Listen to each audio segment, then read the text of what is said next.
shining light on the mysterious surface, the Lunar Reconnaissance Orbiter. Beneath the night sky, our closest celestial neighbor, the Moon, has always captivated human curiosity. The Lunar Reconnaissance Orbiter, or LRO, is NASA's modern eyes on the Moon, mapping it with unprecedented high resolution. Launched in 2009, the LRO has been sending an array of stunning images and crucial data, enhancing our understanding of the Moon's surface.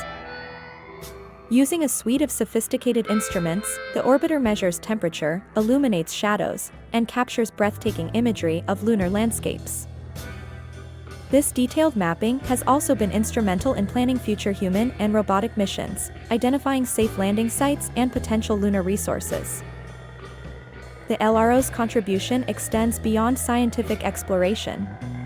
Its images have spurred public interest and ignited a new generation's fascination with space.